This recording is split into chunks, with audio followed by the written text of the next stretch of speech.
అందరికీ praise the lord.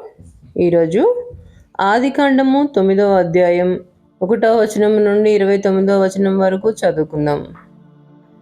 మరియు దేవుడు నోవహును అతని కుమారులను ఆశీర్వదించి, మీరు ఫలించి అభివృద్ధి పొంది భూమిని నింపుడి. మీ భయమును మీ వెదురును అడవి జంతువులన్నిటికీ ఆకాశ పక్షులన్నిటికీ నేల మీద ప్రాకు ప్రతి పురుగుకును సముద్రపు చేపలన్నిటికీ కలుగును. అవి మీ చేతికి అప్పగింపబడి ఉన్నవి. ప్రాణము గల సమస్త చరములు మీకు ఆహారమగును. పచ్చని కూర మొక్కలనిచ్చినట్లు వాటిని మీకిచ్చి ఉన్నాను. అయినను మాంసమును దాని రక్తముతో మీరు తినకూడదు. రక్తమే దాని ప్రాణము. మరియు మీకు ప్రాణమైన మీ రక్తమును గూర్చి విచారణ చేయుదును. దాని గూర్చి ప్రతి జంతువును నరులను విచారణ చేయుదును. ప్రతి నరుని ప్రాణమును గూర్చి వాని సహోదరుని విచారణ చేయుదును. నరుని రక్తమును చిందించు వాని రక్తము నరుని వలననే చిందింపబడును. ఏలయనగా దేవుడు తన స్వరూపమందు నరుని చేసెను. మీరు ఫలించి అభివృద్ధి నొందుడి. మీరు భూమి మీద సమృద్ధిగా సంతానము కని విస్తరించుడని వారితో చెప్పెను. మరియు దేవుడు నోవహు అతని కుమారులతో, ఇదిగో, నేను మీతోనూ మీ తదనంతరము మీ సంతానముతోనూ మీతో కూడానున్న ప్రతి జీవితోనూ, పక్షులేమి పశువులేమి, మీతో కూడా సమస్తమైన భూ జంతువులేమి, ఓడలో నుండి బయటికి వచ్చిన సమస్త భూ జంతువులతోనూ నా నిబంధన స్థిరపరచుచున్నాను. నేను మీతో నా నిబంధన స్థిరపరచుదును. సమస్త శరీరులు ప్రవాహ జలముల వలన ఇకను లయపరచబడరు.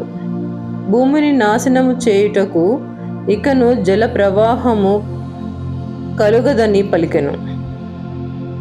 మరియు దేవుడు నాకును మీకును మీతో కూడనున్న సమస్త జీవరాశులకును మధ్య నేను తరతరములకు ఏర్పరచుచున్న నిబంధనకు గుర్తు ఇదే. మేఘములో నా ధనస్సును ఉంచితిని. అది నాకును భూమికిని మధ్య నిబంధనకు గుర్తుగా నుండును. భూమిపైకి నేను మేఘమును రప్పించినప్పుడు ఆ ధనస్సు మేఘములో కనబడును. అప్పుడు నాకును మీకును సమస్త జీవరాశులకును మధ్యనున్న నా నిబంధనను జ్ఞాపకము చేసుకొందును. గనుక సమస్త శరీరులను నాశనము చేయుటకు అలాగూ ప్రవాహముగా నీళ్లు రావు. ఆ ధనస్సు మేఘంలో నుండును. నేను దాని చూచి దేవునికిని భూమి మీదనున్న సమస్త శరీరులలో ప్రాణము గల ప్రతి దానికిని మధ్యనున్న నిత్య నిబంధనను జ్ఞాపకము చేసుకొందును నేను. మరియు దేవుడు నాకును భూమి మీదనున్న సమస్త శరీరులకును మధ్య నేను స్థిరపరిచిన నిబంధనకు గుర్తు ఇదే అని నోవహుతో చెప్పెను. ఓడలో నుండి వచ్చిన నోవహు కుమారులు షేము, హాము, యాఫెతు అనువారు. హాము కనానుకు తండ్రి. ఈ ముగ్గురు నోవహు కుమారులు. వీరి సంతానము భూమి ఎందంతటా వ్యాపించెను. నోవహు వ్యవసాయము చేయనారంభించి ద్రాక్ష తోట వేసెను. పిమ్మట ద్రాక్షారసము త్రాగి మత్తుడై తన గుడారంలో వస్త్రహీనుడిగా నుండెను. అప్పుడు కనానుకు తండ్రి అయిన హాము తన తండ్రి వస్త్రహీనుడై ఉండుట చూచి బయటనున్న తన ఇద్దరు సహోదరులకు ఆ సంగతి తెలిపెను. అప్పుడు షేమును యాఫెతును వస్త్రమొకటి తీసుకొని తమ ఇద్దరి భుజముల మీద వేసుకొని వెనుకకు నడిచి వెళ్ళి తమ తండ్రి దిశములను కప్పిరి. వారి ముఖములు వెనుక తట్టు ఉండుట వలన తమ తండ్రి దిశములను చూడలేదు. అప్పుడు నోవహు మత్తు నుండి మేల్కొని తన చిన్న కుమారుడు చేసిన దానిని తెలుసుకుని కనాను శపింపబడిన వాడై తన సహోదరులకు దాసుడగును అనెను.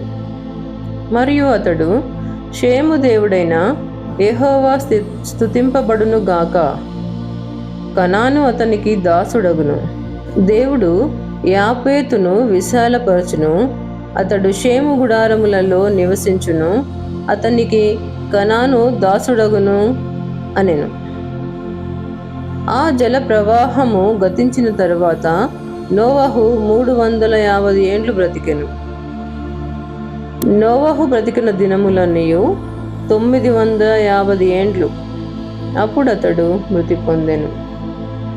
దేవుడు ఈ వాక్యమును దీవించునుగాక. ఆమెన్.